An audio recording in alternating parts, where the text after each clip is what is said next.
রাত তখন 11:40 সানি, আশিক, জিসান নামের তিনজন যুবক মদের আড্ডা থেকে বাসার উদ্দেশ্যে ফিরছিল। এরই মধ্যে হঠাৎ করে তারা সামনে দেখতে পায় কে যেন রাস্তায় ঠিক মাঝে বাইক নিয়ে বসে আছে। পরনে তার কালো পোশাক, বাইকের উপর আরাম করে বসে বসে সিগারেট টানছে। জিসান একটু এগিয়ে যেয়ে আগন্তুকের বাইকের সামনে হর্ন বাজায়, কিন্তু আগন্তুক বাইক থেমে নামে না। এটা দেখে সানি বাইক থেকে নেমে আগন্তুকের সামনে যেয়ে দাঁড়ায়। তার ঠোঁটে থাকা সিগারেটটা টানতে থাকে আর বলতে থাকে, কি সমস্যা তোর? রাস্তার মাঝে বাইক নিয়ে বসে আছিস কেন? সামনে থেকে সর। এখন কোনো ঝামেলা করবো না। মাথা ঠান্ডা আছে, গরম করতে চাই না। কথাটা বলে সানি বাইকে যেয়ে বসবে এমন সময় আগন্তুক জ্বলন্ত সিগারেটটা ফেলে দিয়ে জোরে জোরে হাসতে থাকে আর বলতে থাকে, কিরে, চলে যাস কেন? এসেছিলাম তো তোদের সাথে একটু খোশ গল্প করতে। এই মাঝরাতে তোর সাথে বসে বসে গল্প করব আমরা? সর সামন থেকে, এত রাতে এখানে ঝামেলা করতে চাই না। এই কথা শুনে আগন্তুক হ হ করে হেসে বলে, রাতের আগন্তুক তো শুধু রাতেই গল্প করার জন্য আসে। দিনের বেলা তাদের অস্তিত্ব থাকলেও মানুষের ভিড়ে চেনা যায় না। আগন্তুক এবার বেশ গম্ভীর গলায় বলতে থাকে, রাব্বির মায়ের গায়ে কে প্রথম হাত দিয়েছিস? কথাটা শুনে একজন আরেকজনের দিকে চাওয়াচাই করছে। এইবারে সবাই বাইক থেকে নেমে দাঁড়ায়। জিসান কোমরে হাত দিয়ে গালি দিয়ে বলে, কেন রে, কি হয়েছে? হাত দিয়েছি বলে? এই শালি বেশ্যার জন্য তুই এখন আমাদের জিজ্ঞাসাবাদ করবি? আগন্তুকের যেন কথাটা সহ্য হয় না, তাই সে আবারও বলে, তোদের মধ্য থেকে কে প্রথম হাত দিয়েছিস সেটা বল। সানি বুক ফুলে সামনের দিকে এগোতে এগোতে বলে, আমি দিয়েছি হাত প্রথমে। কি করবি কর, দেখি সাহস কত তোর। কথাটা বলতে দেরি, কিন্তু আগন্তুক তার পিছন থেকে .38 রিভলভারটা বের করে সানির পায়ে গুলি করতে দেরি হলো না। পরিবেশটা এখন বেশ থমথমে, চারপাশে পিনপিন নীরবতা, দূরে দূরে কুকুরগুলো ঘেউ ঘেউ করছে। ল্যাম্পপোস্টের গোলাটে আলো চারপাশে ভরে গেছে, কারো মুখে কোনো কথা নেই। আগন্তুক এবার বেশ জোরেই বলে, কেন তোরা রাব্বির মায়ের সাথে এমন করছিস? জিসান ভয়ে ভয়ে বলতে থাকে, খুব বড় একটা পার্টি ছিল, একে নিয়ে গেলে আমাদের অনেক লাভবান হতো, কিন্তু শালি আসছিল না, তাই জোর করে তুলে আনছি। আর তোর এই বেশ্যা মাগির জন্য এত দরদ কেন? নাকি তুই সেদিনকার কাস্টমার ছিলি? কথাটা জিসান বলা মাত্র একটা গুলির শব্দ হয়। এবার আরও কারো পায়ে গুলিটা লাগেনি, সোজা জিসানের কপালে লাগে। জিসানের দেহটা নিস্তেজ হয়ে গেছে। এটা দেখে আশিক চিৎকার দিয়ে পিছন থেকে গান বের করে আগন্তুককে গুলি করতে যাবে। এর আগে পরপর দুটো গুলি করার শব্দ হয়। 100 সিসি তাপমাত্রার দুটো বুলেট যে আশিকের বুকের ডান পাশে লাগে। আশিকের দেহটা মাটিতে লুটিয়ে পড়ে। শেষে একটা কথা বলে। সানি এবার খুঁড়োতে খুঁড়োতে আগন্তুকের পায়ে পড়ে যায় আর বলতে থাকে, ভাই, কে আপনি? আমাদের সাথে এমন করছেন কেন? ওদের মেরে দিয়েছেন কেন? আমাকে ছেড়ে দেন ভাই। কথাটা বলে জোরে জোরে কান্না করতে থাকে। এ কথা শুনে আগন্তুকটা উচ্চস্বরে হাসতে হাসতে বলে, আমি কোনো এক অশান্ত শহরের শান্ত মাইন্ড গেমার। তোদের কি হয়ে ছেড়ে দেই বল? কাজ সেটা ছোট হোক কিংবা বড়, তার সম্মান করতে হবে। ছোট কাজ থেকে মানুষের জীবনযাত্রা শুরু হয়, কিন্তু তোরা কি করলি?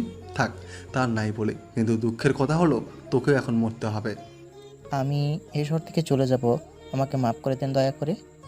আগন্তুক সানির দিকে রিভলভারটা তাক করে, যেন ট্রিগারটা চাপ দিলেই গরম বুলেটের সানির কপালটা ভেদ করে পিছন দিয়ে বেরিয়ে যাবে। সানি সময় নষ্ট না করে হুট করে আগন্তুকের থেকে গানটা নিয়ে কোনো মতে এক পায়ের উপর ভর দিয়ে পকেট থেকে সিগারেটের প্যাকেটটা লাইটের বের করে একটা সিগারেট জ্বালায় আর সেটা টানতে টানতে বলতে থাকে, শত্রুকে কখনো সামনে রেখে বেশি কথা বলবি না, এতে তোর সময় নষ্ট হবে। পিস্তল এমন একটা জিনিস, এটা যার হাতে থাকবে সেই রাজা। শোন, এতক্ষণ কান্নাকাটি করার একটাই কারণ, তোর সময় নষ্ট করা আর মাথাটাকে একটু চাপ মুক্ত করা। তোর উপরে যাওয়ার সময় চলে এসেছে। কথাটা বলে সানি আগন্তুকের মাথা তাক করে, কিন্তু অবাক করার বিষয় আগন্তুকটা জোরে জোরে হাসতে থাকে। সানি রেগে বলে, কিরে, এমন পাগলের মতো হাসিস কেন? ভয় পেয়ে পাগল হয়ে গেলি নাকি? আগন্তুকটা ঠোঁটের কোণে হাসি রেখে বলে, শোন, তোকে একটা কথা বলি। বুদ্ধিমানেরা তখন কথা বলে যখন তাদের কিছু বলার থাকে। বোকারা কথা বলে কারণ তারা ভাবে তাদের কথা বলতে হবে। তেমনই তোর সাথে একটু মাইন্ড গেম খেলবো। সানিয়ার সময় নষ্ট করতে চায় না, তাই সে ট্রিগারে চাপ দেয়, কিন্তু কোনো গুলি বের হলো না। 2-3 বার চাপ দিচ্ছে, কাজ হচ্ছে না। এটা দেখে আগন্তুকটা হাসতে হাসতে বলে, বললাম তো, তুই যদি মাইন্ড গেমার হোস তাহলে আমি মাস্টার মাইন্ড গেমার। এখানে ছোট্ট একটা গেম খেললাম তোর সাথে। পিস্তলে কোনো বুলেট নেই, আমি আগে থেকে বের করে নিয়েছি, জানতাম তুই এমন কিছু একটা করি বাঁচার জন্য। এটা বলে আগন্তুকটা নিচে থেকে সিগারেট নিয়ে জ্বালিয়ে টানতে থাকে। সানিকে আর কিছু বলার সুযোগ না দিয়ে পায়ের বুট থেকে একটা গান বের করে, পরপর 4টা গুলি করে। গরম বুলেট সানির কপালটা বেদ করে বেরিয়ে আসে, আর 3টে বুলেট তার বুকটা ঝাঁঝরা হয়ে যায়। সানি সামনে মাটিতেই লুটিয়ে পড়ে। চারিদিকে জোনাকি পোকার নিবু নিবু করে জ্বলছে। হিমেল হাওয়ায় পরিবেশটা মনোরম করে উঠছে, কিন্তু চারিপাশে রক্তের গন্ধে মমা করছে। পরিবেশটার সাথে রক্তটা মিলছে না। হয়তো কিছুক্ষণ পর রাস্তার কুকুরগুলো লাশগুলো খুবড়ে খুবড়ে খাবে। আগন্তুকটা মুখের সিগারেটটা ফেলে বাইকে এসে বসে নিস্তব্ধ আধারে মিলিয়ে যায়। শহীদুল্লাহ হলের পাশ থেকে 3টি লাশ উদ্ধার করেছে পুলিশ। এই লাশ 3টিকে ময়না তদন্তের জন্য পাঠিয়েছে। কে বা কারা এই খুনগুলো করেছে তা এখনও জানা যায়নি, তবে পুলিশের বক্তব্য তারা আসামিদের ধরে কঠিন শাস্তির ব্যবস্থা করবে। এই হত্যাকাণ্ডটির তদন্ত চালাবে সুনীল দাস ও তার দলের কিছু সদস্য। এই ছিল সকাল 8টার খবর। এতক্ষণ আমাদের সাথে থাকার জন্য ধন্যবাদ। খবরটা দেখে স্যার দোকান থেকে বেরিয়ে যায় রাফি, আর জোরে জোরে হাসতে থাকে। রাস্তার অনেকে রাফিকে দেখে বলছে মনে হয় পাগল হয়ে গেছে। রাফি মনে মনে বলতে থাকে, রাব্বির মার সাথে জোরাজোরি করার শাস্তি ছেলেগুলো পেয়েছে। শহরে কি হচ্ছে এগুলো কিছুই বুঝে উঠতে পারছে না সুনীল দাস। প্রফেশনের দিক দিয়ে তিনি একজন পুলিশ অফিসার, যিনি কিনা সবাইকে ব্যবহার করে নিজে মাইন্ড গেম খেলে। কিন্তু কিছুদিন যাবৎ ধরে শহরের এমন অবস্থা লক্ষ্য করে ওনার মনে হচ্ছে নতুন কোনো ভয়ঙ্কর আগন্তুকের আগমন ঘটেছে শহরে, যার মাইন্ড গেমের গুটি হয়ে গিয়েছেন তিনি নিজেই। বর্তমানে খুনগুলো ধরন ভিন্ন হলেও খুনি একজনই, কেননা খুন করার পর কোনো না কোনো প্রমাণ রেখে যায়, যেটা দেখে বোঝা যায় যে এর আগের খুনটা সেই করেছে। কে এই খুনি, কেনই বা এমন করে খুন করেছে, একেবারেই ভেবে পাচ্ছেন না সুনীল সাহেব। স্যার, ময়নাতদন্তের রিপোর্ট চলে এসেছে। হঠাৎ সাইফুলের কথায় ধ্যান ভাঙে সুনীল সাহেবের। তিনি সাইফুলের হাত থেকে রিপোর্টটা নিয়ে দেখতে থাকে। রিপোর্টে আছে খুন যে করেছে সে ভিকটিমদের থেকে কিছু দূরত্ব রেখে গুলি চালিয়েছে, আর ওরা মরার আগে মদ পান করেছিল। রিপোর্টে এর বেশির কিছুই লেখা নেই। কিছুদিনের মধ্যে শহরে অনেক কিছু হয়ে গেছে। সুনীল সাহেব কাঁচা খেলোয়াড় নয়, তিনি চায় খুনির সাথে মাইন্ড গেম খেলতে, কিন্তু তিনি এখনো বুঝে উঠতে পারছেন না কে আসল খুনি। গতকাল রাতে এমন একটা ঘটনা ঘটানোর জন্য পুলিশের কড়া নির্দেশ যে সমস্ত ভার্সিটিগুলো অর্ধেক ক্লাস করে ছুটি দিতে হবে। রাফি ভার্সিটিতে এসে সোজা যে আম গাছের নিচে বসে পড়ে। কিছুক্ষণ পরে সেখানে খালি হাতে রাব্বি আসে, এসে রাফির পাশে বসে। রাফি লক্ষ্য করিল আজকে রাব্বির চেহারা অন্য দিনের চেয়ে অধিক হাসি ফুটে উঠেছে। রাফি শব্দ করে কাশলে তার দিকে রাব্বি সন্দেহের দৃষ্টিতে তাকায়। রাফি সেটা বুঝতে পেরে বলে, কিরে, এমন করে আমার দিকে তাকিয়ে কি দেখিস? কই কিছু না তো। মনে হয় তো সন্দেহের দৃষ্টিতে চেয়ে আসিস, ব্যাপার কি? তেমন কিছু না। গতকাল যখন তোমাকে বলেছিলাম ওরা 3জন আমার মায়ের সাথে খারাপ ব্যবহার করেছে, তখন তুমি বলেছিলে তারা কেউ বাঁচবে না। ঠিক তাই হলো, ওরা 3জনের একজনও বেঁচে নেই। তো এই জন্য আমার দিকে এ হয়ে তাকিয়ে থাকবি? দেখতেছি। আমাকে দেখে তোর কেমন মনে হয় আমি? তোমার চেহারা থেকে মনে হয় তুমি একটা মুরগি কাটতে গেলেও তোমার হাত কাঁপবে। কথাটা বলে রাব্বি হি হি করে হাসতে থাকে। তবে আমার মনে একটা প্রশ্ন, যে কে এই খুনগুলো করেছে তাকে তো আবার ধন্যবাদ দিতে হবে। রাফি কিছু না বলে শুধু একটা মুচকি হাসি দিয়ে ক্লাসের দিকে চলে আসে। স্যার ক্লাস করাচ্ছিল। হঠাৎই স্যার একটা প্রশ্ন করে ফেলে। প্রশ্নটা হলো যে, ধরো তুমি তীব্র জ্বরে আক্রান্ত, তোমার মনে হয় ঠান্ডা অনুভব করছো, কিন্তু অন্য কারো কাছে তোমার শরীরটা গরম মনে হয় কেন? ক্লাসের অনেকেই একে অপরের দিকে চাওয়াচাই করছে। কি হতে পারে উত্তর? প্রথম বেঞ্চ থেকে সবারই একই উত্তর, তারা কোনো সময় এমন প্রশ্ন শোনেনি। শেষের বেঞ্চে রাফি মাথাটা নিচু করে বসে আছে। এবার রাফির পালা। স্যারের প্রশ্নের জবাব তার কাছে আছে। সে মুহূর্তের মধ্যে দাঁড়িয়ে যায়, কিন্তু কিছু বলে না। স্যার রেগে বলে, থাকবে। তোমাকে কি আবার প্রশ্নটা করবো নাকি না এমনভাবে দাঁড়িয়ে থাকবে? উত্তরটা জানা থাকলে বলো। রাফি মাথাটা নিচু করে বলতে শুরু করে।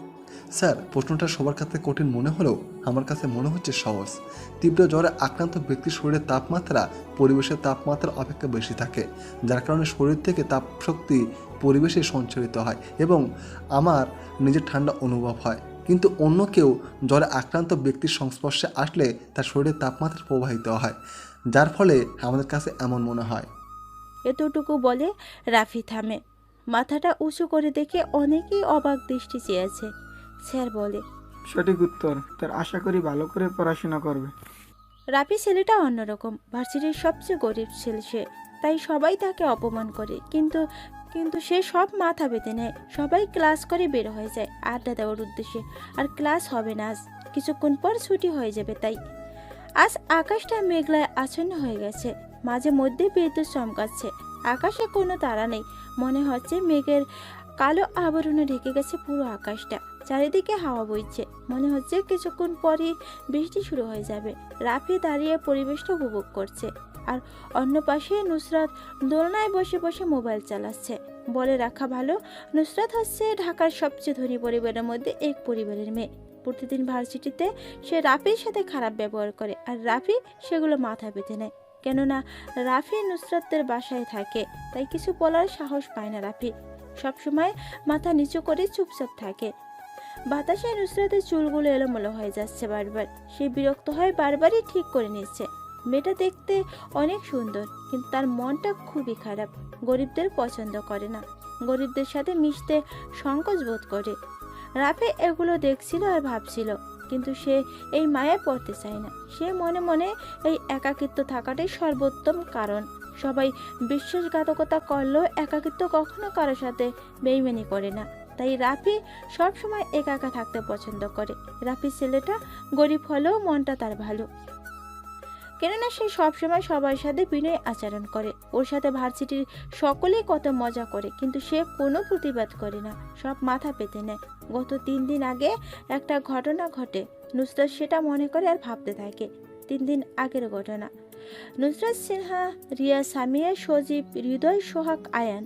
রিয়াজ বসে আছে গাছের তলায়। আয়ান খুব ভালো গান গাইতে পারে, তাই সে গিটার দিয়ে সুর তুলতেছিল। এমন সময় সামনের দিকে রাফি চলে যেতে থাকে। সজীবের হাতের ইশারায় আয়ান গিটার বাজানো বন্ধ করে। সজীব রাফিকে উদ্দেশ্য করে বলে, এই রাফি না শাফি কি যেন নাম তোর? যাই হোক, এদিকে আয়। রাফি যাচ্ছিল না আচুদের হাতে রেগ হতে, তাই সে পাশ কাটিয়ে চলে যাচ্ছিল। তখনই সজীব তাকে ডাক দেয়। বাধ্য হয়ে রাফি ওদের সামনে আসে। কিরে, তোকে না একদিন বলছিলাম বড় ভাইদের সালাম দিতে? আসসালামু আলাইকুম ভাইয়ারা আর আপুরা। এবার রিয়া বলে, সজীব, চল আজ খ্যাটটার সাথে একটা গেম খেলি। খেলবো পরে। এখন তুই এটা বল যে নুসরাতদের বাড়িতে থাকিস কেন?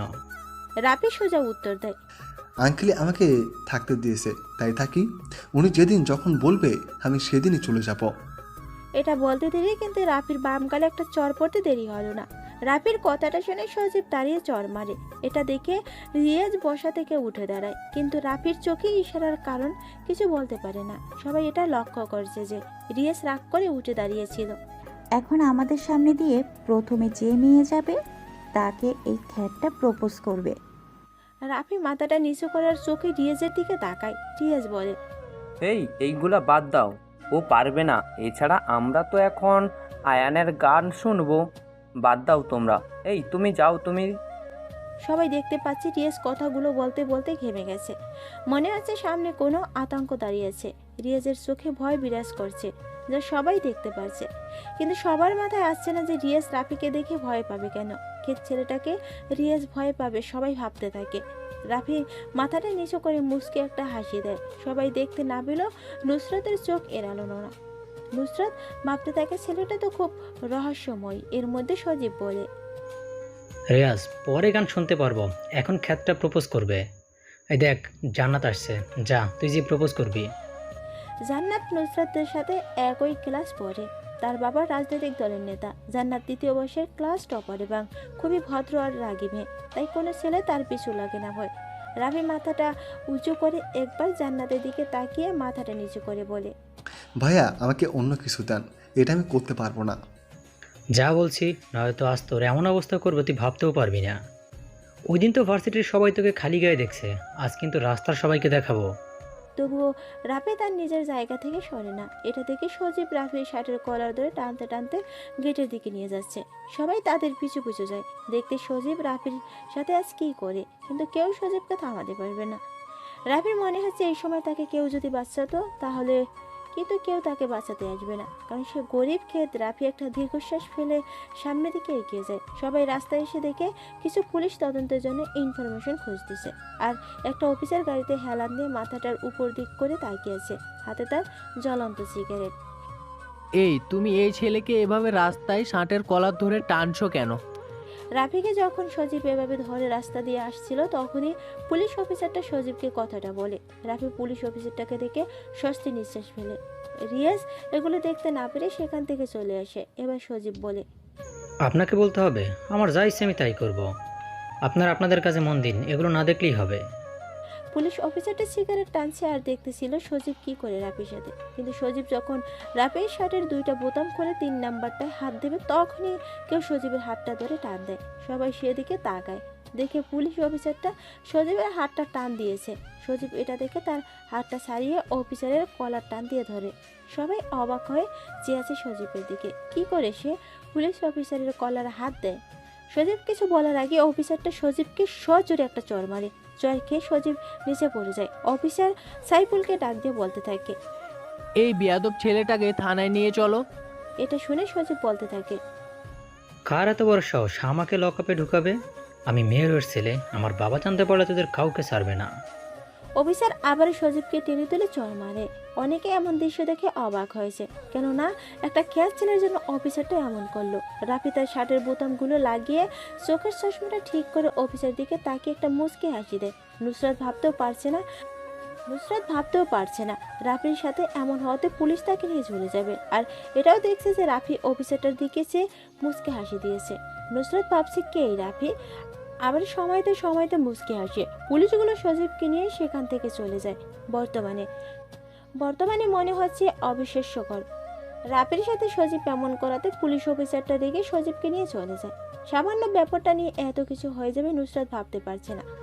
রাফির সাথে সজীব এমন করাতে পুলিশ অফিসারটা রেগে সজীবকে নিয়ে চলে যায়। সামান্য ব্যাপারটা নিয়ে এত কিছু হয়ে যাবে নুসরাত ভাবতে পারছে না।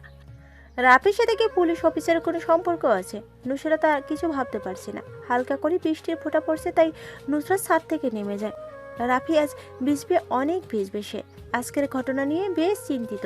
সে যদি ঠিক সময় করে পুলিশ অফিসারটাকে না আসতো তাহলে কি হতো ভাবতে পারছে না রাফির বৃষ্টির দিনই এই শহরে আসে, আর পরদিন থেকে তার জীবনটা বদলে যায়। ভাবতেই তার ঠোঁটের কোণে নিঃশব্দে হাসি ফুটে ওঠে।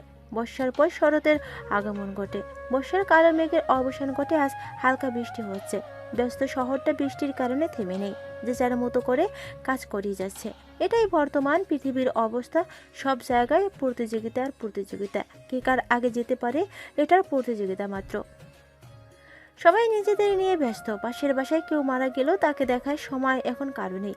বর্তমান পৃথিবীতে টাকাই সব। টাকার বিনিময়ে ক্ষমতা আর সততা দুটোই কেনা যায়। কেউ কেউ তো মনে করে সৃষ্টিকর্তার পর দ্বিতীয় সৃষ্টিকর্তা হলো এই টাকা।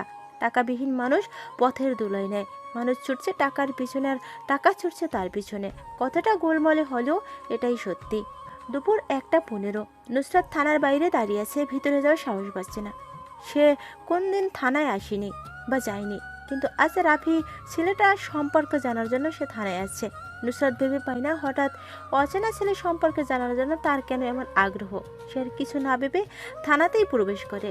অনেক অফিসাররা নুসরাতের দিকে চেয়ে আছে। তারা সবাই আগ্রহের দৃষ্টিতে চেয়ে আছে কেন এই মেয়ে থানায় এসেছে।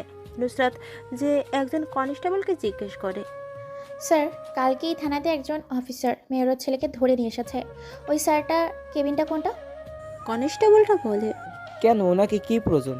কোনো কেস লিখতেছেন তাহলে আমাকে বলেন। প্লিজ বলেন ওনার কেবিনটা কোনটা, ওনাকে আমার খুব প্রয়োজন। কনস্টেবল কিছুক্ষণ নুসরাতের দিকে চেয়ে বলে, ওই যে বাম পাশে কেবিনটা রাস্তায়। কনস্টেবলটাকে ধন্যবাদ দিয়ে রাজের কেবিনের দিকে চলে আসে। স্যার, ভেতরে আসতে পারি? রাজ বসে বসে মনোযোগ দিয়ে কিছু ফাইল দেখছিল। তখনই কেউ কথাটা বলে। রাজ সামনে চেয়ে দেখে একজন মেয়ে ভিতরে আসার জন্য অনুমতি চাচ্ছে। প্লিজ আসেন।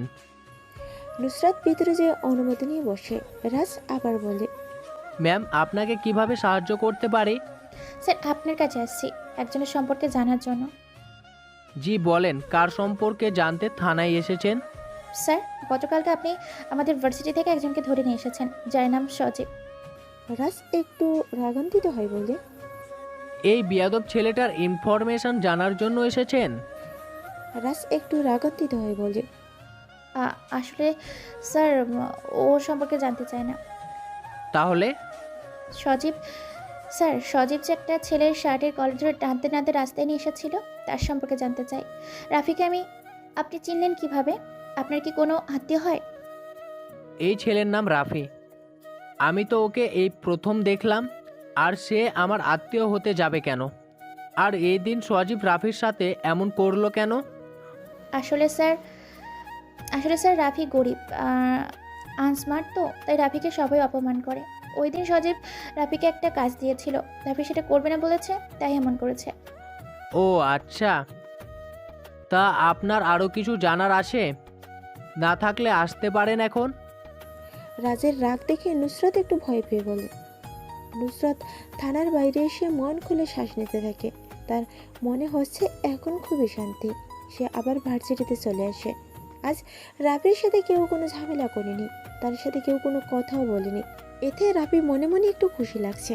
অনুমান বা ধারণা থেকে সত্যের উৎপত্তি। তাহলে কি রাফির সাথে কেউ আর খারাপ ব্যবহার করবে না? আজ সকাল থেকেই রাফির খারাপ লাগছে। মনে হচ্ছে আজ তার সাথে কিছু ঘটতে চলছে। সামনে রাফির কি বিপদ তা ওর জানা নেই। ভাই, আপনি সবসময় একা একা বৈশা কি করেন? আপনার কি কোনো বন্ধু নেই? হঠাৎ রাব্বির কথা শুনে রাফি ভাবনা জগৎ থেকে বেরিয়ে আসে আর দাঁতগুলো বের করে একটু সুন্দর করে হাসি দিয়ে বলতে থাকে, বন্ধুতে কি করব যদি সেই বন্ধু বেইমানি করে? আমি এখন একাকিত্ব থাকি, কারণ একাকিত্ব কখনো কারোর সাথে বেইমানি করে না। আমার যে পোশাক, কে আমার সাথে বন্ধুত্ব করতে আসবে? তাও ঠিক কথা, আমরা তো গরিব। পৃথিবীতে তো গরিবদের কোনো দাম নেই। তা আপনি কি কোনো কাজ করেন না? না, তেমন কোনো কাজ করি না। তুই এখন ফুল নিয়ে বিক্রি কর, আমার সাথে বসে থাকলে লাভ হবে না। রাব্বি কিছুক্ষণ থেকে চলে যায়। রাফি আর সেখানে বসে থাকে না, চলে আসে গন্তব্যে।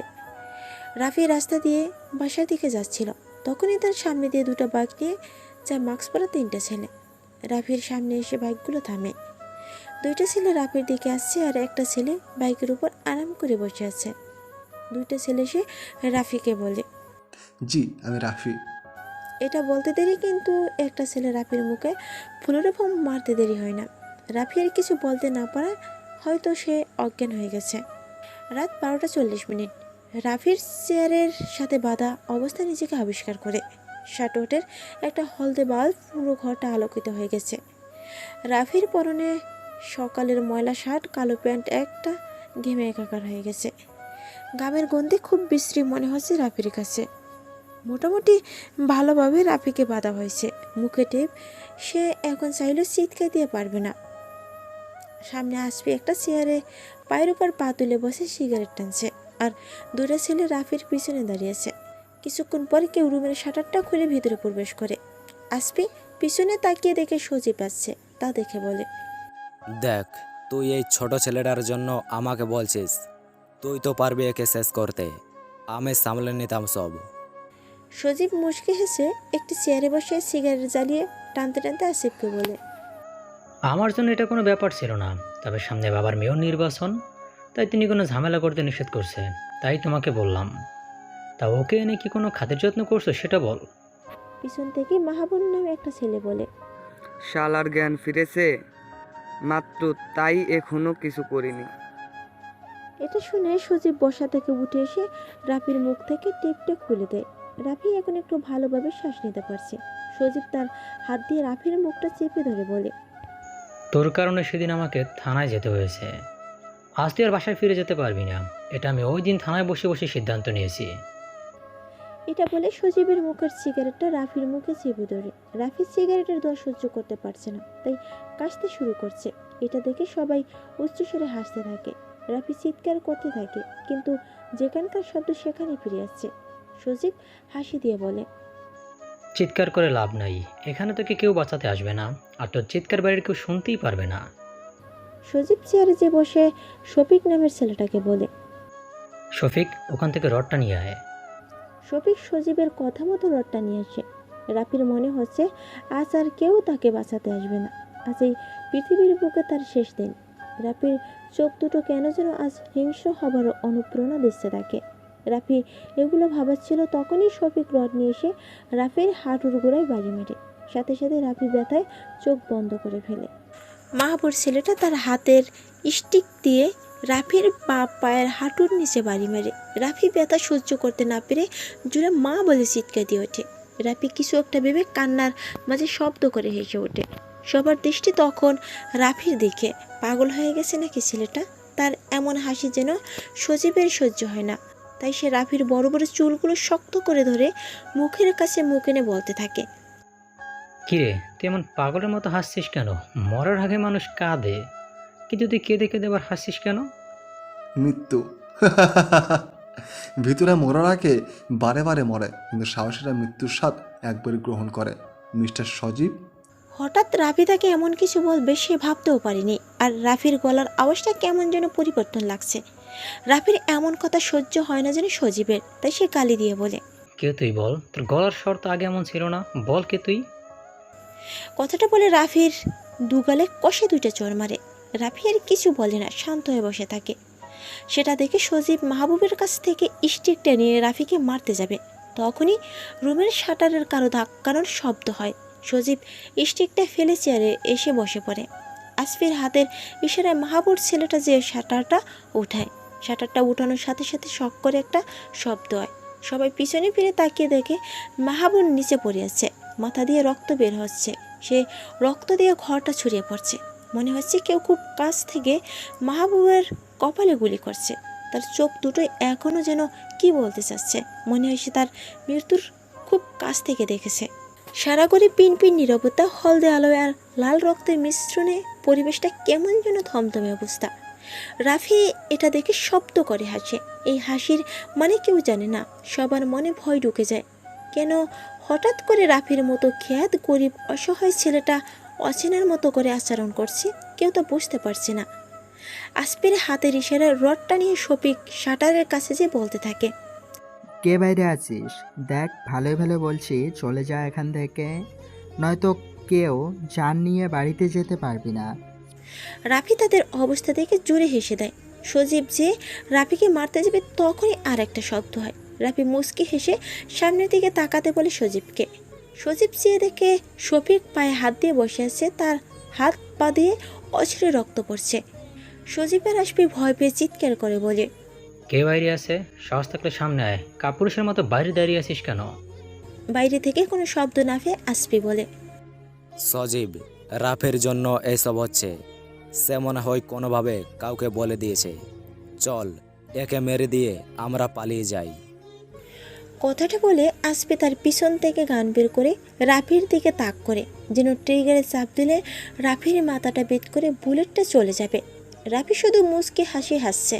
কেউ বুঝতে পারছে না সে কীভাবে মৃত্যুকে সামনে থেকে দেখে মাথা ঠান্ডা করে বসে আছে। আসফি তার পিস্তলের ট্রিগারে চাপ দেবে, তখনই একটা গুলি শব্দ হয়। গুলিটা আসফির পিস্তল থেকে বের হয়নি, গুলিটা পাশে থেকে করা হয়েছে। গুলিটা যে আসফির হাতের কবজিতে লাগে। আসফির হাত থেকে গানটা পড়ে যায়। সবাই চেয়ে আছে অপরিচিত আগন্তুকের দিকে, যার পরনে কালো ভয়ঙ্কর ড্রেস। আগন্তুকটা আস্তে আস্তে সামনের দিকে এগিয়ে আসতে থাকে। সে এসে রাফির বাঁধন খুলে দিল। রাফি চেয়ার থেকে উঠে দাঁড়ায়। অনেকক্ষণ যাবৎ সে বসে বসে অস্থির বোধ করেছিল। আগন্তুকটার নিচ থেকে সিগারেট উঠিয়ে মাস্কের কাটা অংশ দিয়ে সিগারেটটা জোরে জোরে টানছে আর শব্দ করে হাসে। রাফি কেবল সেদিকে চেয়েছে, তার কাছে সব কিছু অচেনা মনে হচ্ছে। রাফি যেই টেবিলের উপরে থাকা সিগারেটের প্যাকেট থেকে একটা সিগারেট জ্বালায়, দোয়াগুলো উপরের দিকে ছাড়তে থাকে। সে নিজের মাইন্ডটাকে ঠান্ডা করছে। সজীব একবার রাফির দিকে চেয়ে আরেকবার আগন্তুকের দিকে তাকায়। রাফি সিগারেট টানছে, এটা কি করে সম্ভব? তাকে তো সবাই মিলে খাওয়ার চেষ্টা করছে, কিন্তু সে কিছু তো খায়নি। বলছে সে কোনো সময় এগুলো খায়নি, কিন্তু আজ আমি নিজের চোখে এটা দেখছি। কি এই রাফি? আজ তাকে অন্য দিনের চেয়ে আলাদা লাগছে, আর ভাবছে হঠাৎ কোথা থেকে এই আঘাতমুখটা আসছে। সজীব বোকার মতো সে আছে পাশে আসপি তার এক হাত আরেক হাতের উপর চেপে ধরে দাঁড়িয়ে আছে। আগন্তুকটা বেশি কথা না বলে সজীবের পায়ে একটা গুলি চালায়। সজীব চিৎকার দিয়ে ওঠে। রাফির কাছেও আগন্তুকটাকে কেমন যেন অচেনা লাগছে, তবে আগন্তুকটা মাফিয়াদের মতো করে গুলি চালায়, আবার তার স্টাইলটাও কেমন যেন অদ্ভুত। কে আগন্তুক রাফি বুঝে উঠতে পারছে না। আজ মনে হচ্ছে এই রুমে বুলেটের বর্ষণ হবে, আর কিছু লোকের চিৎকারে কেউ আসবে না তাদের বাঁচাতে। হয়তো রক্তে আর তার লাশের গন্ধে হিংস্র জীবজন্তু এসে খুবড়ে খুবড়ে খাবে তাদের নিতর দেহ। ভাবতে রাফি সামনে চায়। রুমের ভিতরে আরেকটা গুলির শব্দ হয়, কিন্তু এবার আগন্তুকের পিস্তল থেকে গুলি বের হয়নি। সবার পিছন থেকে শফিক গুলিটা চালায়। কেমন যেন করে সে বসে আছে, আধশো অবস্থায় ডান হাত দিয়ে গুলিটা চালায়। সোজা গুলিটা যে লাগে আগন্তুকের হাতে, তার হাত থেকে গানটা নিচে পড়ে যায়। ঘরটা এখন নিস্তব্ধতা বিরাজ করছে। কারো জানা নেই এখানে কে মরবে আর কে বাঁচবে।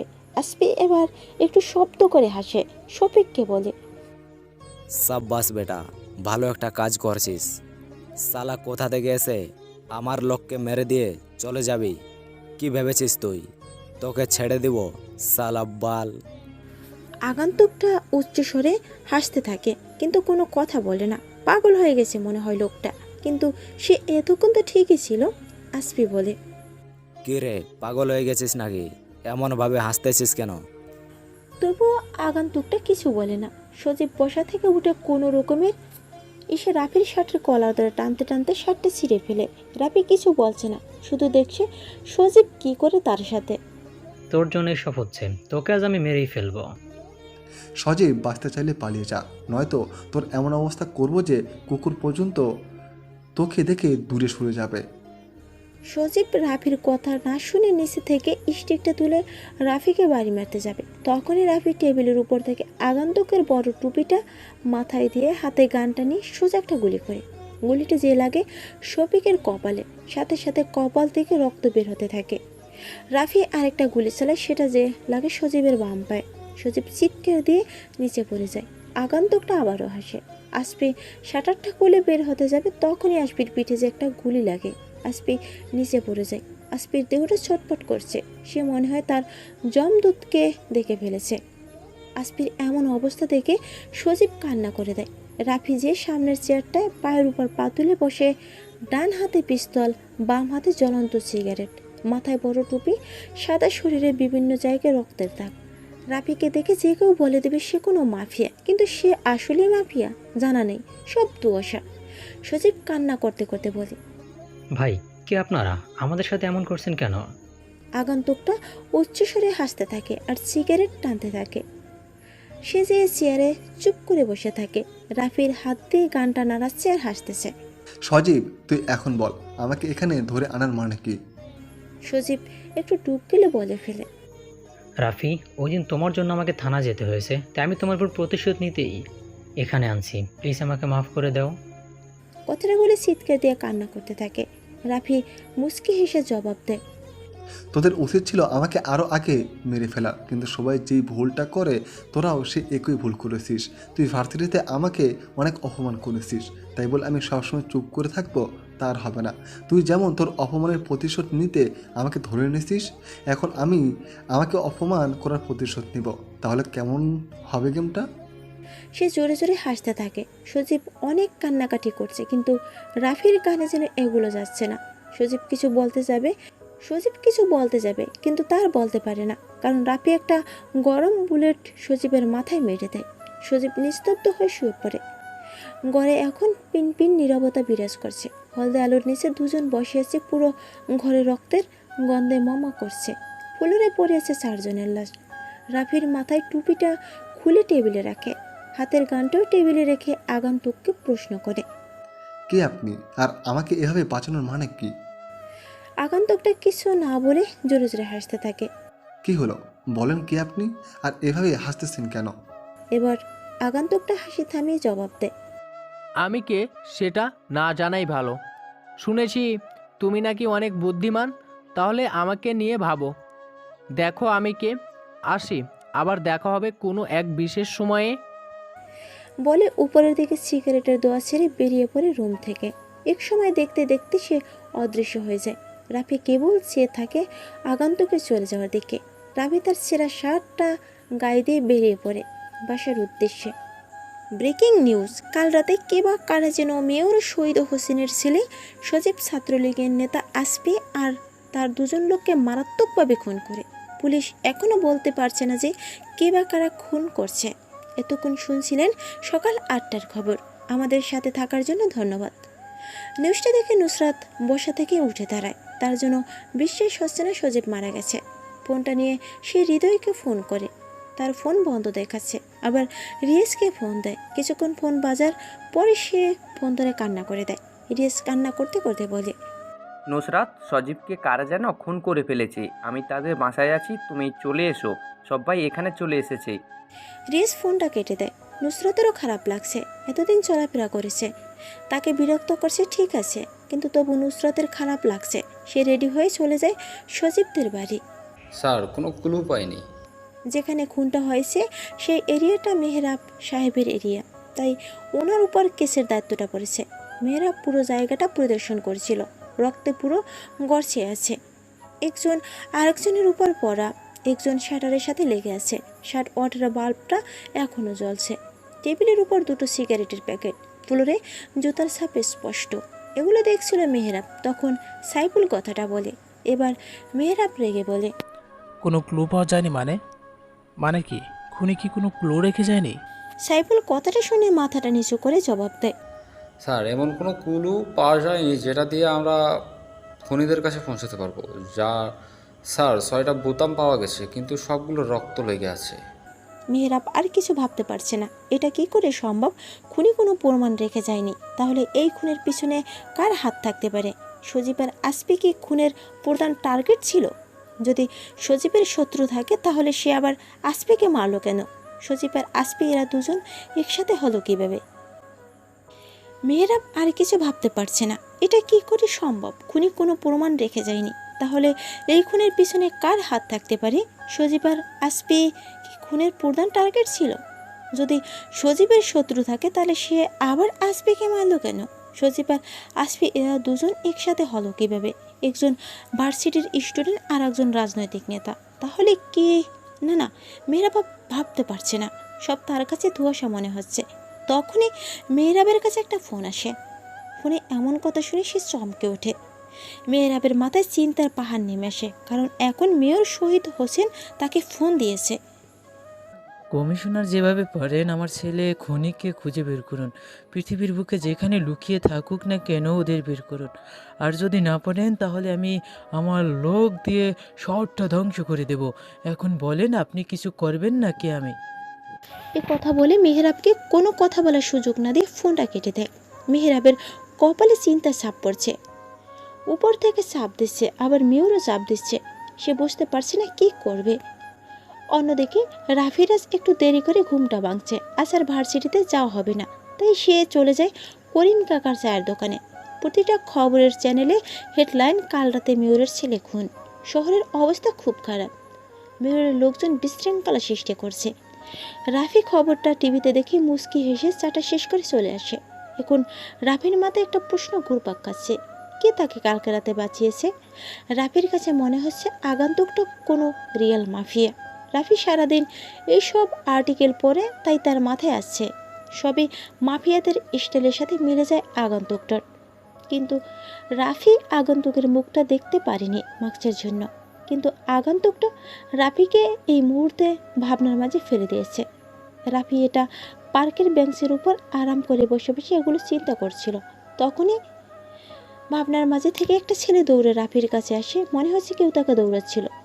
রাফির সামনে এসে হাঁটুর উপর ভর দিয়ে কিছুক্ষণ মন খুলে শ্বাস নিয়ে রাফির হাতে একটা গিফট কাগজে মোড়ানো বক্স দিয়ে দৌড়ে আবার চলে যায়।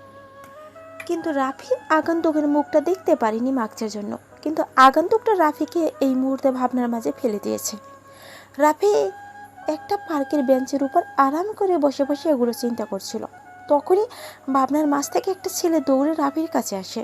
মনে হচ্ছে কেউ তাকে দৌড়াচ্ছিল।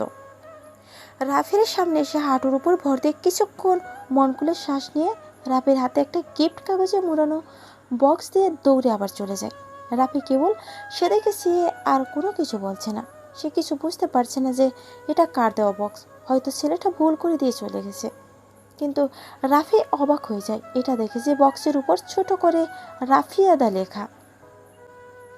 সে বুঝে গেছে হয়তো এই শহরে কেউ তাকে চিনে গেছে। রাফি এখন বক্সটা খুলবে না, বাসায় যে বক্সটা খুলবে। রাফি এখন বক্সটা খুলবে না, বাসায় যে বক্সটা খুলবে। আজ সজীবের মৃত্যুর 4 দিন, পুলিশ এখনো খুনিতে ধরতে পারেনি। মেহেরাব কি করবে বুঝে উঠতে পারছে না। কেন শহরে এত এত খুন হচ্ছে, কি করছে এগুলো? যদি এগুলো রাফিয়ানদের গ্যাংরা মিলে করে তাহলে সজীব আর আসফির সাথে ওদের কি শত্রুতা ছিল? মেহেরাব যত দূর জানে মাফিয়াদের আলাদা ড্রেস আপ থাকে, তাহলে রাফিয়ানদের দ্বারা এই খুন সম্ভব না। কারণ সজীবের লাশের পাশে 60-এর বোতাম পাওয়া গেছে, তাহলে সজীব আর আসফিকে তাদের কোনো কাছে শত্রু মারছে। কিন্তু সজীব আর আসফির শত্রুরই হতে যাবে কেন? খুনটা তাহলে কে করতে পারে ভাবতে থাকে মেহেরাব। সব যেন ধোয়ানো ধোঁয়াশা। স্যার, ভিতরে আসতে পারি? হঠাৎ কারো কথার আওয়াজে মেহেরাব সামনের দিকে তাকিয়ে দেখে ইকবাল ভিতরে আসার জন্য অনুমতি চাচ্ছে। বলা রাখা ভালো, ইকবাল হচ্ছে প্রফেশনাল পর্যায়ে একজন হ্যাকার, যে মেহেরাব সাহেবের জন্য কাজ করে। মেহেরাব হাতের ইশারায় তাকে ভিতরে আসতে বলে। আজ ইকবাল অন্য দিনের চেয়ে আলাদা ড্রেস আপ পরছে, সাদা কালারের মোটা জ্যাকেট, মাথায় কেপ। এই গরমের সময় যেন কেউ এমন জ্যাকেট পরতে পারে তা ইকবালকে দেখেই বোঝা যাবে। মেহেরাব জানে ইকবাল যখন থানায় আসে তখন সে কোনো না কোনো গুরুত্বপূর্ণ সংবাদ নিয়ে আসে, তাই মেহেরাব আগেই বলে, তাই এই অসময়ে থানায় কেন? স্যার, আপনি তো জানলেন আমি কোনো দরকারি বা গুরুত্বপূর্ণ সংবাদ ছাড়া থানায় আসি না। যদি কিছু মনে না করেন তাহলে আমি কি একটা সিগারেট জ্বালাতে পারি? ইকবালের এমন কথা শুনে মেহেরাব চমকে ওঠে। কেবল তিনি ইকবালের দিকে অবাক দৃষ্টে তাকিয়ে থাকে। অন্যদিনের চেয়ে আজকের ব্যবহারটা কেমন যেন লাগছে মেহেরাবের কাছে। ইকবাল তো আমার সামনে সিগারেট তো দূরের কথা চাও পান করতো না, তাহলে আজ তার কি হলো? মেহেরাব একটা মুচকি হাসি দিয়ে সিগারেট চালানোর অনুমতি দেয়। ইকবালও অনুমতি পেয়ে মুচকি হেসে প্যাকেট থেকে 2টা দামি ব্র্যান্ডের সিগারেট বের করে একটা তার ঠোঁটে চেপে আর একটা মেহেরাবের দিকে দেয়। এবার মেহেরাব অবাকের চরম পর্যায়ে চলে যায়। সে ভাবতে পারেনি ইকবাল এমন একটা দুঃসাহস দেখাবে। মেহেরাব ঠান্ডা মাথার খেলোয়াড়, তাই সে আর কিছু না ভেবে সিগারেটটা তার ঠোঁটে চাপে। বলো, এবার তোমার কি গুরুত্বপূর্ণ কথা? ইকবাল একটা রহস্যময় মুচকি হাসি দেয়। মেহেরাব ভাবতে পারেনি ইকবাল এমন রহস্যময় মুচকি হাসি দিতে পারে। আজ 4 বছর ধরে ইকবাল মেহেরাবের হয়ে কাজ করে, কিন্তু কখনো তো এমন করে রহস্যময় মুচকি হাসিনি, আর আজকের মতো ব্যবহার তো কখনো করেনি। তো কেন? কিছু বলার থাকলে বলো, না হলে তুমি এখানে আসতে পারো। একটা কেসের ঝামেলায় ভালোভাবে ফেসে গেছি, তুমি আবার সময় নষ্ট করছো। কি বলবে তাড়াতাড়ি বলে ফেলো। ইকবাল জ্বলন্ত সিগারেটটা জোরে টান দিয়ে বিষাক্ত ধোঁয়াগুলো উপরের দিকে ছিঁড়ে বলতে থাকে, আপনার কেসটা যদি আমি সামলে দেই কেমন হবে? মানে বুঝতে পারছি না কি বলতে চাচ্ছ। না, বোঝা লাগবে না। আপনাকে একটা গল্প শুনাই। শহরে নতুন 2টা ছেলে আসে। তাদের উদ্দেশ্যে শহরটাতে তাদের রাজ চলবে, কিন্তু দেশের সব শহরের মতো এই শহরটা এক না। তাই রাজ করতে হলে অনেকটা টপ মাফিয়া, রাজনৈতিক নেতা, পুলিশ প্রশাসনের হাত করতে হবে। সব কিছু করছে, এখন শুধু মানুষের ভিতরে ভয় আর আতঙ্ক ঢুকবে। কিন্তু এক সময় তাদের একটা বন্ধু বা দলের লোক ওদের সাথে বেইমানি করে, তাহলে কেমন হবে বলেন তো? এগুলো বলে ইকবাল আরেকটা সিগারেট জ্বালায়, আরেকটা মেহেরাবকে দেয়। গড়টার ভিতর এখন বিষাক্ত ধোঁয়াগুলো উঠছে।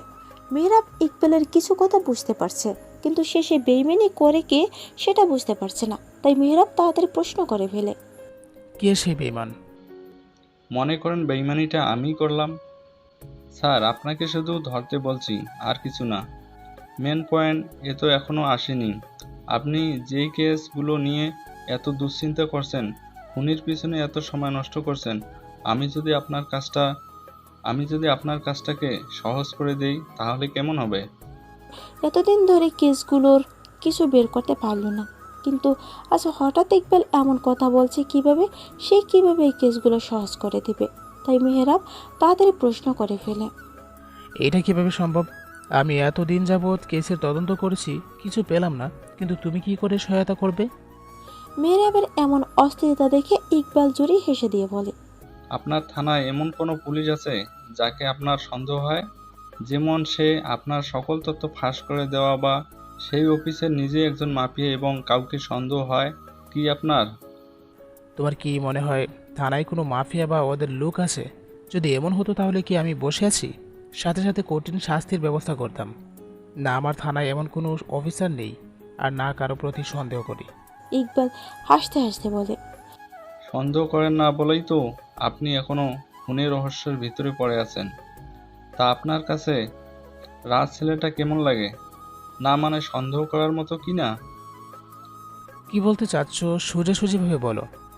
আর রাজকে কোনো কথা অযথা সন্দেহ করা, সেটা তো কোনো প্রশ্নই ওঠে না।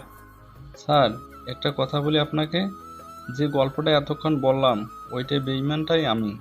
আর আপনার আশেপাশে সেই ছদ্মবেশী মাফিয়া খুনিটা ঘুরেফিরে করছে, কিন্তু আপনি তা উপলব্ধি করতে পারছেন না। সেটা আপনার ব্যাপার, কিন্তু আমার যা জানা আছে আমি তা বলে দিয়েছি। আর মেহরাব বসা থেকে উঠে দাঁড়ায় আর উত্তেজিত কণ্ঠে বলে, কে সেই অফিসারের নামটা বলো। কে এই যে আমার থানায় বসে বসে আমার সাথে বেইমানি করছে? ইকবাল দাঁড়িয়ে বলে, অফিসারটা আপনার অতি কাছের।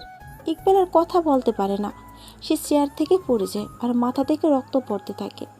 মেহরাব সাথে সাথে ইকবালের কাছে আসে, কিন্তু ইকবাল তার আগেই পরপারে চলে যায়। তার শেষ নিঃশ্বাসটা ত্যাগ করে বিদায় নেয় পৃথিবী থেকে। মেহরাব তাড়াতাড়ি সবাইকে ডাক দেয়। সবাই এসে দেখে ইকবাল নিচে পড়ে আছে আর তার কপালটা থেকে রক্ত পড়তেছে। কিছু দূরে দাঁড়িয়েছে মেহরাব, কিছুক্ষণ আগের ঘটনাটা মনে করার চেষ্টা করছে। ইকবালের লাশটাকে ময়নাতদন্তের জন্য পাঠানো হয়েছে। নুসরাত আজ 5 দিন যাবৎ রাফিকে নিয়ে সন্দেহ করছে অতিমাত্রায়। 2 দিন ধরে সে কোথাও উদয় হয়ে গেছে, কিন্তু সে তার সন্দেহটা নিজের মনের ভিতর পুষে রাখে। নুসরাত খেয়াল করছে যে রাফি অন্য দিনের চেয়ে আজকে কি যেন বেশি চিন্তিত। রাফি আবার কিসের চিন্তা? সে 2 দিন কোথায় ছিল জানতেই হবে, এগুলো ভাবছিল নুসরাত। তখনই রিয়া বলে ওঠে, দেখছি তুই ওর ছেলেটার দিকে তাকিয়ে আছিস, ভালোবেসে ফেলেছিস নাকি? কি যে বলিস না তুই, আমি আর ওই খ্যাতটাকে কখনো সম্ভব না। আমি ভাবছি রাফি 2 দিন ধরে আমাদের বাসায় ছিল না, আবার বার্থডেতেও আসছে না, এগুলোই ভাবছিলাম। তোর এত মাথা ব্যথা কেন? ওই ছেলেটা যা ইচ্ছে করুক, তাতে তোর কি? আমার কি মনে হয় জানিস, সজীবের খুনের পেছনে রাফির কোনো হাত আছে। নুসরাতের কথাটা শুনে সবাই জোরে হাসতে থাকে। এবার রিয়া বলে, তোর মাথার তার ছিঁড়ে গেছে, ডাক্তার দেখা তাড়াতাড়ি। রাফি খ্যাত, বোকা, ছোট দেখতে, বোঝাই যায় তো না মানুষ খুন করবে। তোর সন্দেহ সম্পূর্ণ ভুল। নুসরাত তাদের কথা মানতে রাজি না। সে যে নিজে রাফিকে জিজ্ঞেস করবে 2 দিন কোথায় ছিল। স্যার, ময়নাতদন্তের রিপোর্ট চলে এসেছে। মেয়েরা ভাবছিল ইকবাল তখন কি বলতে চেয়েছিল, কিন্তু আর বলতে পারেনি। আমার থানায় এমন বিশ্বাসঘাতক অফিসার আছে, তাও আবার আমার চোখের সামনে, কিন্তু আড়ালে। কি নামটা বলতে চাইছিল? মেয়েরাব ওদের আগ্রহ নিয়ে বসে আছে, কখন ইকবালের ময়নাতদন্তের রিপোর্ট আসবে, এগুলো ভাবছিল মেহরাব। তখনই সাইফুল ময়নাতদন্তের রিপোর্টটা নিয়ে মেহরাবের কেবিনে প্রবেশ করে। মেহরাব তাড়াতাড়ি করে রিপোর্টটা পড়তে শুরু করে। এক পর্যায়ে দেখতে পান ইকবালের খুন কোনো স্নাইপার দিয়ে করা হয়েছে। বন্দুকের বুলেট ইকবালের ভিতর থেকে পাওয়া গেছে। মেহরাব যে কাছের জানালার পাশে দাঁড়িয়ে দেখতে পায় কাজটা ছিদ্র হয়েছে, তার মানে পাশের বিল্ডিংয়ের ছাদ থেকে স্নাইপার করা হয়েছে। মেহরাব সাইফুলকে বলে, এই বাসার ছাদে যে দেখে কোনো ক্লু পাওয়া যায় কিনা। মেহরাব টেবিলের ভিতর থেকে সিগারেটের প্যাকেটটা বের করে একটা সিগারেট তার ঠোঁটে চাপে। ব্যস্ত শটটা দেখছে আর ভাবছে কে ইকবালকে মারতে পারে। মেহরাবের জানা মতে ইকবালের কোনো এমন শত্রু ছিল না যে তাকে এভাবে জানে মেরে দেবে। রাজ, তুমি কি জানো ইকবাল খুন হয়েছে? রাজ কারোর সাথে মোবাইলে কথা বলছিল, তখনই মেহরাব রাজকে কথাটা বলে। হঠাৎ কারো কথায় রাজ চমকে উঠে পিছনে ফিরে তাকায়, দেখে মেহরাব চেয়ারের উপর আরাম করে বসে আছে। রাজ তাড়াতাড়ি ফোনটা কেটে মেহরাবের কাছে এসে বলে, জি স্যার, শুনেছি ইকবালের লাশটা ময়নাতদন্তের জন্য পাঠানো হয়েছে। ময়নাতদন্তের রিপোর্ট চলে এসেছে, কিন্তু এভাবে খুনটা হবে আমি ভাবতে পারছি না। রাজ ভুরু কুচকে প্রশ্নবোধক দৃষ্টিতে তাকিয়ে বলে, রিপোর্টে কিভাবে খুনটা হয়েছে লেখা। সেটা তো আমার থেকে তুমি ভালো করে জানো। মানে স্যার, আমি তো এখনও রিপোর্ট দেখিনি, তাহলে জানবো কি করে? আরে এত অস্থির হচ্ছ কেন? আমি তো এমনি জিজ্ঞেস করলাম। তুমি তো ভালোই মাইন্ড গেম খেলতে ভালোবাসো, তাহলে আমার সাথে খেলবে মাইন্ড গেম? রাজের কাছে কেমন যেন লাগছে মেহরাবকে এত রহস্যময়ী হয়ে কথা বলতে আগে কখনো দেখিনি রাজ। তবে মেহরাবের সাথে মাইন্ড গেম খেলতে ভালোই লাগবে। স্যার, আমার সাথে আবার আপনি কি মাইন্ড গেম খেলবেন? মেহরাব তাড়াতাড়ি উত্তর দে। তুমি খেলতে চাইলে বলো, আমি কিন্তু প্রস্তুত আছি। তুই বলে শুরু করব, আর গেমটা ধর চোর পুলিশের খেলা খেলবো। কেমন হবে গেমটা? ভাবতে আমার ভালো লাগছে। আপনি যেহেতু প্রস্তুত, তাহলে আমি আর না করব কেন? তবে গেমটা আমার কাছে ইন্টারেস্টিং হবে মনে হচ্ছে। মেহরাব আর কথা বাড়ায় না, দাঁড়িয়ে রাজকে উদ্দেশ্য করেই বলে, গেমটা ইন্টারেস্টিং হতে হবে, না হলে দুই মাইন্ড গেম আর মজা পাবো না। আসি।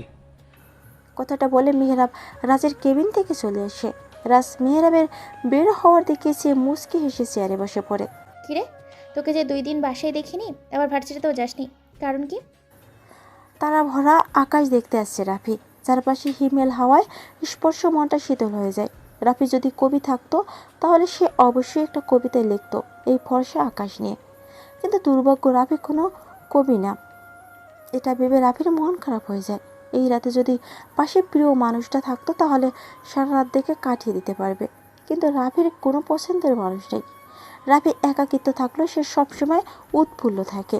রাফি যখন ছাদে দাঁড়িয়ে এগুলো ভাবছিল, তখনই নুসরাত রাফিকে উদ্দেশ্য করে কথাটা বলে। রাফি পিছনে ফিরে দেখে নুসরাত তুলনায় বসতে বসতে কথাটা বলে। নুসরাতের হাতে একটা সিগারেটের প্যাকেট, তার থেকে একটা সিগারেট জ্বালায় আর সেটা টানতে থাকে। রাফি যেন বিশ্বাসই করতে পারছে না নুসরাত মেয়ে হয়ে সিগারেট খায়। কিন্তু আগে তো কখনো নুসরাতকে সিগারেট খেতে দেখিনি। তাহলে নুসরাতের প্রতি রাফির মনে ঘৃণা সৃষ্টি হয়। রাফি বিরক্ত বোধ করে নুসরাতকে উত্তর দেয়, জি, গ্রামের বাড়িতে গিয়েছিলাম। নুসরাত প্যাকেট থেকে একটা সিগারেট বের করে রাফির দিকে এগিয়ে দেয়, কিন্তু রাফি তো নেয় না। সিগারেটের প্রতি রাফির অনীহা দেখে সে একটা মুচকি হাসি দেয়। তা তোর গ্রামের বাড়ি যে কেন, কই? জি, চট্টগ্রামে।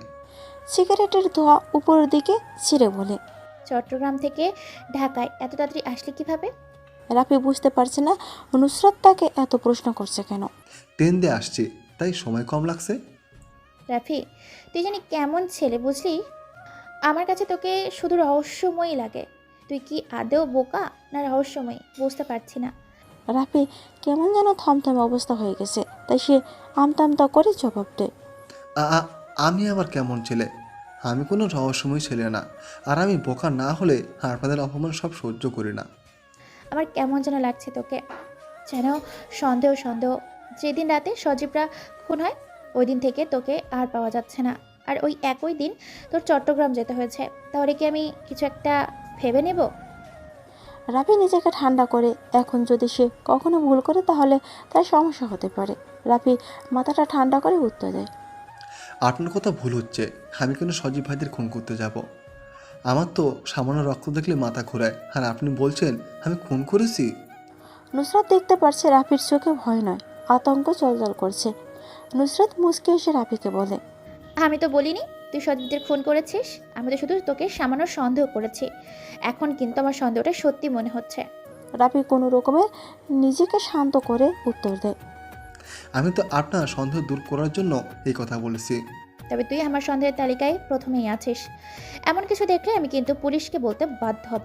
রাফি যেন হাঁপ ছেড়ে বাঁচল, মুচকি হেসে জবাব দেয়, এমন কিছু করব না যাতে আপনার পুলিশের কাছে যেতে হয়। নুসরাত হাত দিয়ে নিজের কপালটা স্লাইড করে রাফিকে বলে, তাই যেন হয়। এটা বলে নুসরাত নিচে চলে আসে আর ভাবতে থাকে কি ছিল। রাফির চোখে কোনো ভয় নেই, কিন্তু আতঙ্কের প্রতিছবি ফুটে উঠছে। আর আসলে তো রাফির মতো একটা খেসেলে কীভাবে সজীবদের খুন করবে, যার কিনা প্রতিবাদ করার সাহস নেই, সে কীভাবে মানুষ খুন করবে। এগুলো ভাবছিল, তখনই নুসরাতের মোবাইলে একটা মেসেজ আসে। মেসেজটা দেখে নুসরাতের ঠোঁটের কোণে হাসি ফুটে ওঠে। সজীব মারা যাওয়ার পর থেকে ভার্সিটিটা পুরো ঠান্ডা হয়ে গেছে, কোথাও কোনো র্যাক হচ্ছে না। এভাবে আর কতদিন? চল আজকে নতুন কাউকে মুখী বানাই। রিয়ার কথা শুনে সবাই রিয়ার দিকে তাকায়। রিয়া সবার তাকানো দেখে বলে, কিরে সবাই আমার দিকে এমনভাবে তাকিয়েছিস কেন? আমাকে কি জোকারের মতো দেখতে লাগছে? রিয়া মুখটাকে ইনোসেন্ট চেহারা করে বলল। সবাই তার কথায় হেসে দেয়। এবার আয়ান বলে, রিয়া কথাটা খারাপ বলেনি, আসলে অনেকদিন ধরে মজা করা হয় না, আজ জমিয়ে র্যাক দিব, কি বলিস সবাই? সবাই আয়ানের সাথে সহমত দেয়। রিয়া বলে, তা আজকে প্রথম কাকে দিয়ে শুরু করব?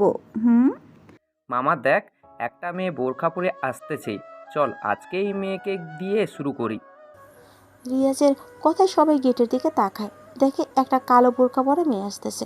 সবাই ভাবছে এই আধুনিক যুগে কেউ এরকম কালো বোরকা পরে আসে। জান্নাতে আজ ঢাকা বিশ্ববিদ্যালয়ের প্রথম দিন, আর অনেক দিনের স্বপ্ন ঢাকা বিশ্ববিদ্যালয়ে পড়ার। তাই সে সিলেট থেকে এখানে ট্রান্সফার হয়ে দ্বিতীয় বর্ষে ভর্তি হয়েছে। সে ঘুরে ঘুরে দেখছিল ভার্সিটিটা। ক্যাম্পাসটা খুবই বড় আর সুন্দর, তাই সে ভালো করে ঘুরে দেখছিল। তখন পাশ থেকে একটা মেয়ে ডাক দেয়, কিন্তু কাকে ডাকছে তা বুঝতে পারছে না জান্নাত। কিন্তু যখন মেয়েটা কালো বোরকাওয়ালি বলে ডাক দিল, তখন জান্নাত দেখে, তাই সে মেয়েটার ডাকে সেখানে যায়। আসলে রিয়ারা মজা করার জন্য জান্নাতকে ডাকছে।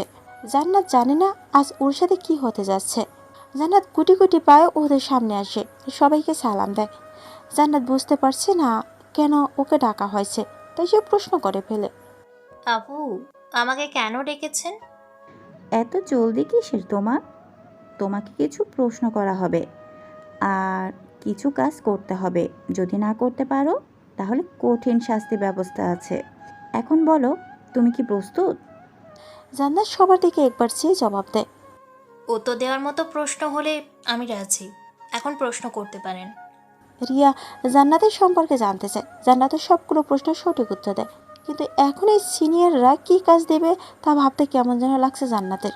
রিয়া কিছু বলতে যাবে, তার আগে তাকে থামিয়ে দিয়ে আয়ান বলতে থাকে, মামুনি, এখন আমি যে কাজটা করতে বলবো তোমাকে, সেটা করতে হবে কিন্তু। জি ভাইয়া, বলেন আমাকে কি করতে হবে? আমার দ্বারা কাজটা করা সম্ভব হলে করব। আয়ান শয়তান মার্কা হাসি দিয়ে বলে, ওই যে দেখতেছো গাছের নিচে একটা ছেলে বসে আছে। জান্নাত গাছের দিকে তাকিয়ে দেখে একটা ছেলে বসে আছে। পরনে তার হালকা ময়লা হলুদ ছাট, কালো প্যান্ট, চুলগুলো বড় বড় কোকড়া, চোখে মোটা ফ্রেমের চশমা, মাথাটা নিচু করে বসে আছে। ভালো করে ছেলেটাকে দেখে জান্নাত উত্তর দেয়, জি ভাইয়া, দেখছি। এখন কি করতে হবে আমাকে? যেই ছেলেটাকে দেখতেছো তার নাম রাফি, তোমার ক্লাসে পড়ে। তুমি এখন যে রাফিকে প্রপোজ করবে। সবাই হেসে ওঠে আয়নের কথায়। কেউ ভাবছিল না আয়ন এমন কিছু দেবে। জান্নাতের চোখ জোড়া যেন বেরিয়ে আসার উপক্রম। সে ভাবতেও পারেনি আয়ান তাকে এমন একটা কাজ করতে বলবে।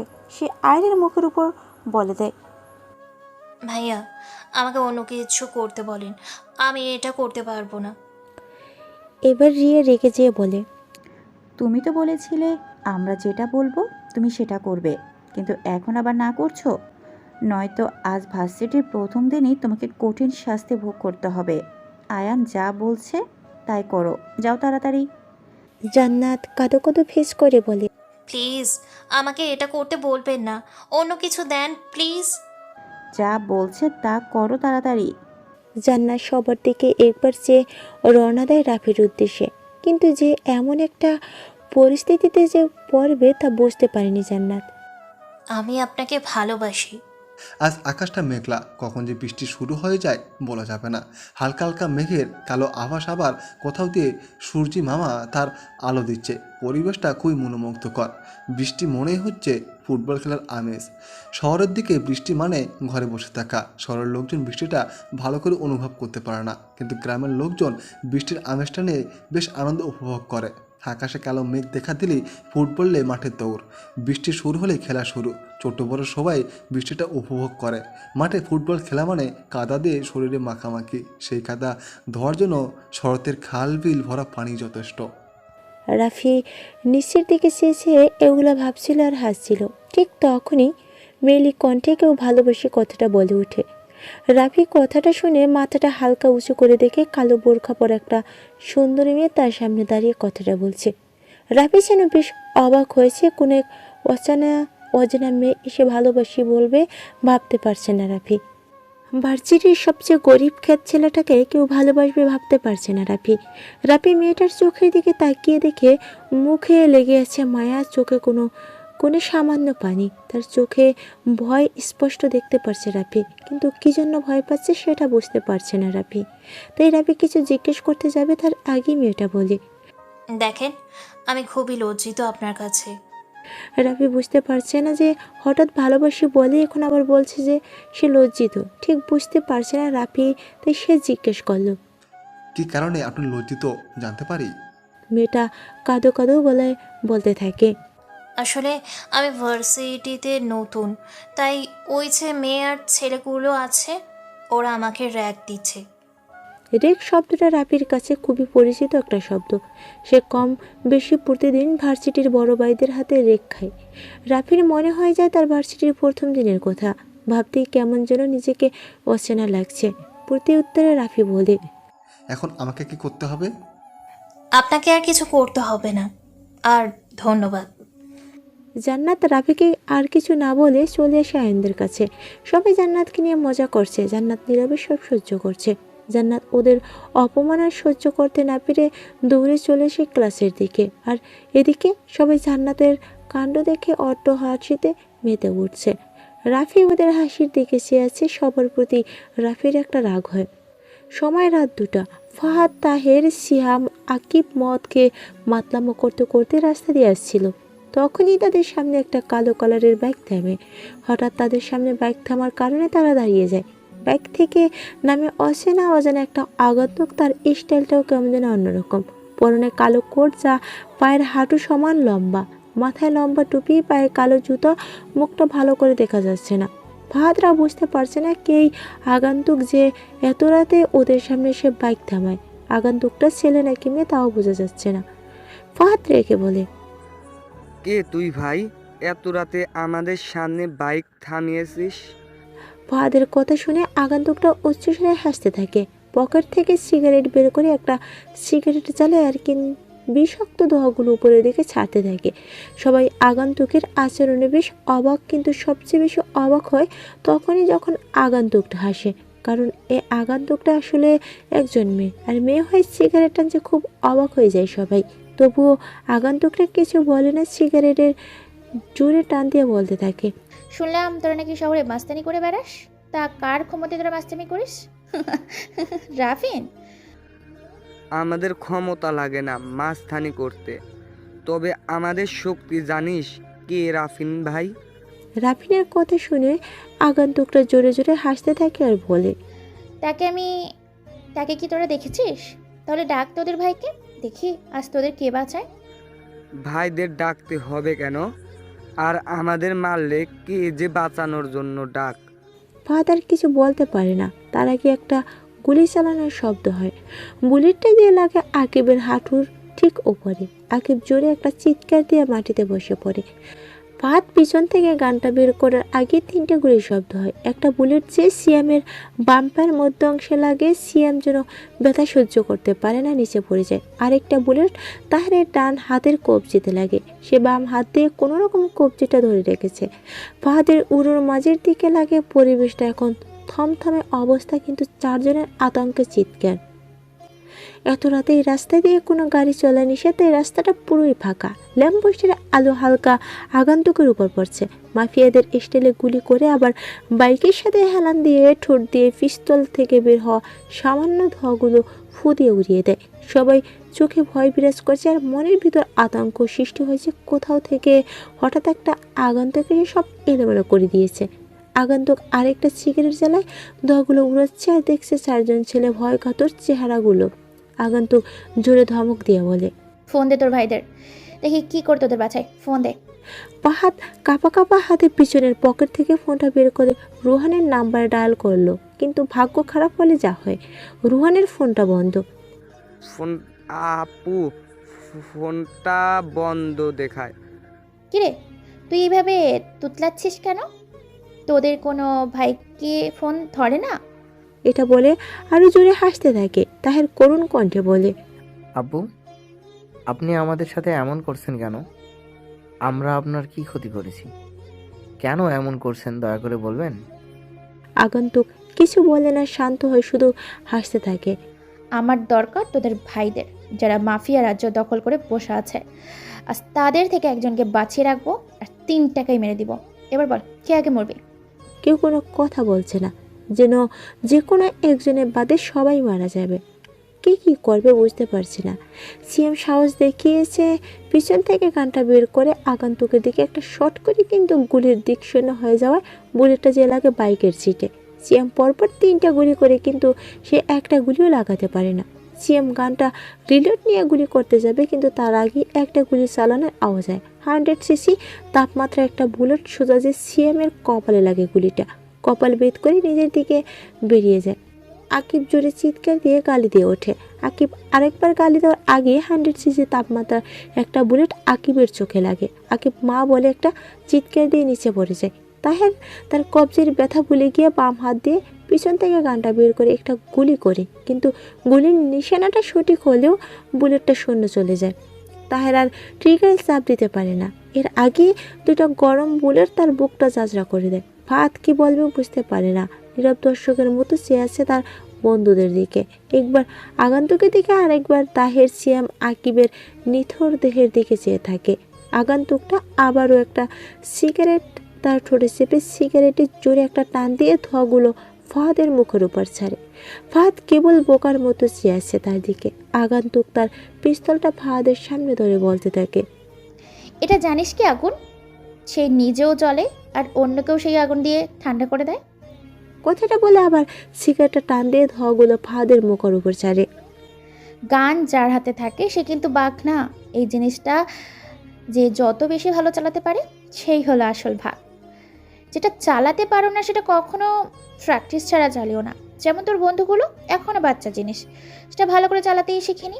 আমি কিন্তু কাউকে দ্বিতীয়বার সুযোগ দিই না, তোকে দিলাম, কারণ রাফিনের কাছে যেন খবরটা পৌঁছে যায় রাফিন এই শহরে থাকে। আমার ওপর কেউ এই শহরে মাফিয়া রাজত্ব করতে পারবে না, বলে দিবি তোর ভাইকে। এটা বলে আগন্তুকটা তার হাতের সিগারেটটা জোরে টান দিয়ে মাটিতে ফেলে পা দিয়ে পিষে বাইকের উপর বসে আরেকবার ফাঁদের দিকে তাকিয়ে হাত দিয়ে গুলি করার স্টাইলটা দেখিয়ে যায়। রাস্তাটা সোজা হয়। আগন্তুকটা যতক্ষণ পর্যন্ত অন্ধকারে মিলিয়ে না যায় ততক্ষণ পর্যন্ত ভাত সেদিকে চেয়ে থাকে।